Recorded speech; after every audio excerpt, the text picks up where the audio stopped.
बच्चों, आज हम अपनी कृति पत्रिका की कृति क्रमांक 4 के अ, आ, ई और ई को देखेंगे और समझेंगे। ठीक है। कृति पत्रिका के अनुसार यह विभाग 4 है। व्यवहारिक हिंदी, अपठित गद्यांश एवं पारिभाषिक शब्दावली। सबसे पहले हम कृति क्रमांक 4 के अ को देखेंगे।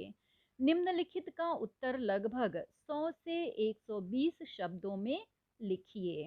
जैसे पर्यावरण सुरक्षा पर फीचर लेखन कीजिए अथवा परिच्छेद पढ़कर सूचना के अनुसार कृतियां पूर्ण कीजिए। यानी आपको एक पैराग्राफ दिया जाएगा और आप उसमें से पूछे गए प्रश्नों का उत्तर देंगे उस अनुच्छेद में से देखकर। अब आपके पास 6 नंबर के लिए 2 तरह के प्रश्न हैं, जिनमें से किसी एक के उत्तर को ही आपको लिखना होगा। ठीक है, चॉइस आपकी है। बच्चों, अब हम अपनी कृति क्रमांक 4 के आ प्रश्न की तरफ चलते हैं, जहां पर इस तरह की कृतियों में ऑप्शन दिया गया है या दिया जाएगा। निम्नलिखित में से किसी एक का उत्तर 80 से 100 शब्दों में लिखिए, जिसके लिए आपको 4 मार्क्स मिल जाएगा। पहला, पल्लवन की प्रक्रिया पर प्रकाश डालिए। और दूसरा प्रश्न, सूत्र संचालक के कारण कार्यक्रम में 4 चांद लगते हैं, इसे स्पष्ट कीजिए। बच्चों, अब आप इन प्रश्नों के उत्तर लिखिए या फिर अथवा वाले प्रश्न को भी देख लीजिए। जैसे कृति क्रमांक 4 का आ, सही विकल्प चुनकर वाक्य फिर से लिखिए। ये भी 4 नंबर के लिए है, परंतु ध्यान रखिए कि किसी एक कृति को ही अटेम्प्ट करना है। थोड़ा हम इसके प्रश्नों को भी देख लेते हैं। जैसे इसके बिना फीचर अविश्वसनीय बन जाता है। ऑप्शन भी वहां दिया हुआ है, जैसे तार्किकता के बिना, अधूरा वाद विवाद के बिना, समझदारी के बिना। कोई एक ऑप्शन का चुनाव करके लिखना है। जैसे प्रश्न में ही कहा गया है कि सही विकल्प चुनकर वाक्य फिर से लिखिए, यानी कि विकल्प चुनने के बाद आपको प्रश्न में इसके उत्तर को फिट करना है। जैसे तार्किकता के बिना फीचर अविश्वसनीय बन जाता है। ठीक है।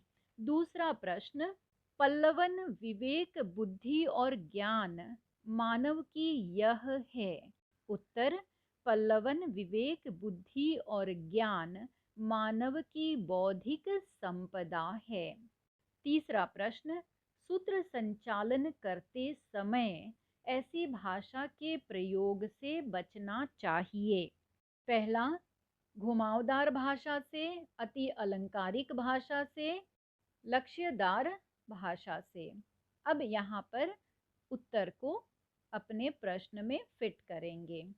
सूत्र संचालन करते समय अति अलंकारिक भाषा के प्रयोग से बचना चाहिए। चौथा, ब्लॉग लिखते समय लेखक के पास यह सभी जानकारियां होनी चाहिए। उत्तर, ब्लॉग लिखते समय लेखक के पास विषय से संबंधित संदर्भ, घटनाएं और यादें, इन सभी की जानकारियां होनी चाहिए। बच्चों, यहाँ आपको ध्यान देना है कि सही विकल्प चुनकर वाक्य फिर से लिखना है, यानी अपने उत्तर को प्रश्न में ही फिट करना है या फ्रेम करना है।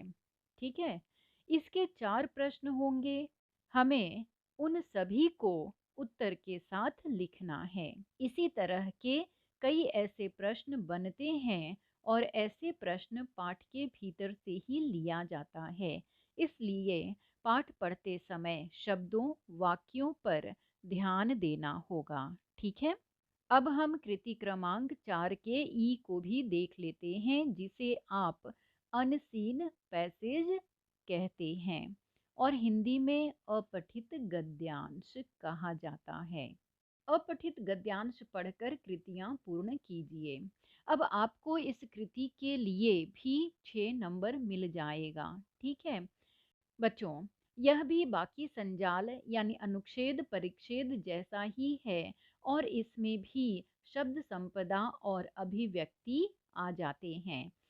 तो अब तक हमारे पास कुल मिलाकर इस विभाग में से 16 मार्क्स हमें मिल गया है। ठीक है, अब हम अपने ई प्रश्न की तरफ चलते हैं जिसे पारिभाषिक शब्दावली कहा जाता है। बच्चों, यदि हम इसे सरल भाषा में कहें तो अंग्रेजी के शब्दों का हिंदी में अनुवाद करना कहा जाता है। ठीक है, इसका उपयोग आप आने वाले निकट भविष्य में कर सकेंगे, इसलिए इसकी जानकारी आवश्यक है। जैसे अनाउंसर, अब हम अपनी बोलचाल की भाषा में तो इसका इस्तेमाल करते ही हैं, परंतु इसका हिंदी शब्द उद्घोषक होगा। इसकी जानकारी हमें नहीं होती है। अतः पदनाम प्रशासनिक एवं कार्यालय में प्रयुक्त शब्द, बैंक एवं वाणिज्य क्षेत्र से संबंधित शब्द, वैज्ञानिक शब्दावली, कंप्यूटर विषयक आदि को आपके लिए रखा गया है। तो चलिए हम इसके प्रश्न को भी देखकर समझ लेते हैं। कृति क्रमांक 4 का ई, निम्नलिखित में से किन्हीं 4 पारिभाषिक शब्द लिखिए।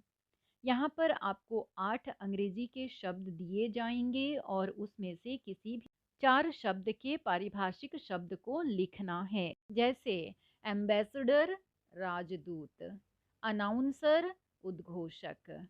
अनाउंसर को क्या कहेंगे? उद्घोषक कहेंगे।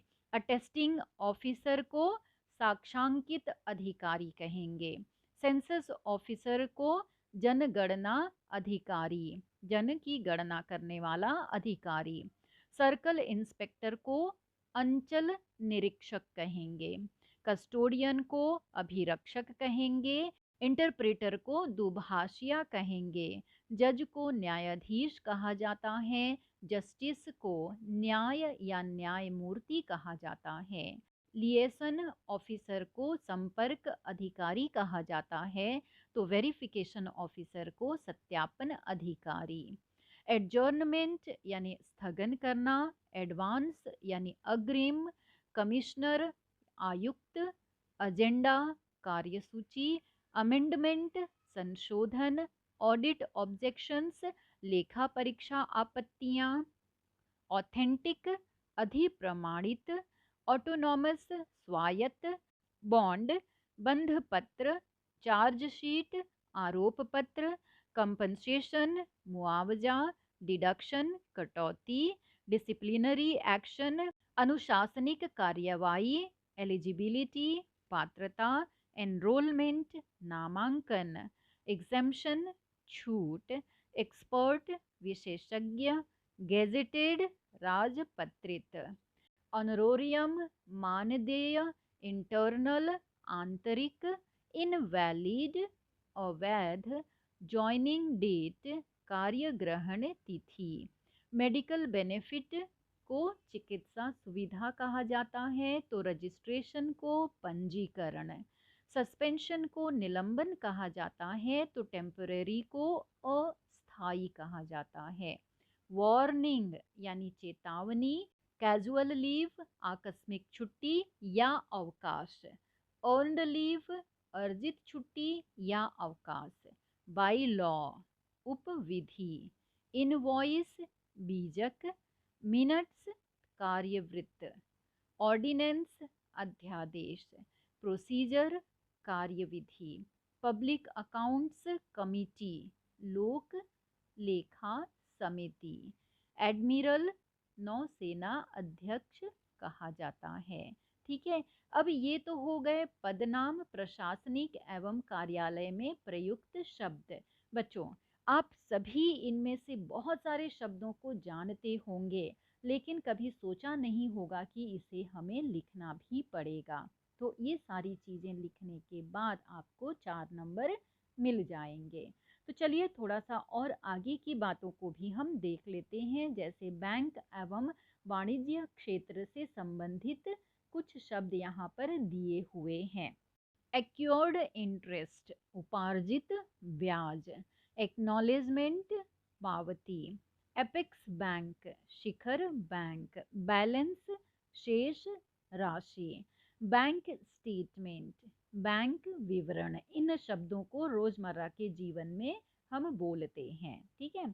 कमीशन आढ़त, डेड अकाउंट निष्क्रिय अकाउंट, फिक्स्ड डिपॉजिट सावधि जमा, पेमेंट भुगतान या फिर अदायगी, पे ऑर्डर अदायगी आदेश, री इन्वेस्टमेंट पुनर्निवेश, इंडेमनिटी नामित व्यक्ति, सरेंडर अभ्यर्पण, डिसमिस पदच्युत, एक्शन कार्यवाही, पेड अप चुकता, एश्योर्ड बीमित, अरियर्स बकाया, बैलेंस शीट तुलना पत्र, रिकॉर्ड अभिलेख, बैलेंस ऑफ पेमेंट शेष भुगतान, डिमोरेज विलंब शुल्क, ट्रांजैक्शन लेन देन।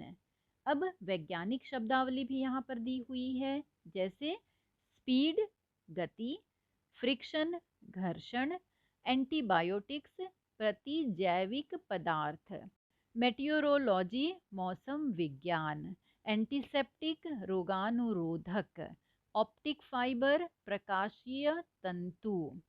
अब थोड़ा कंप्यूटर की जानकारी भी ले लेते हैं।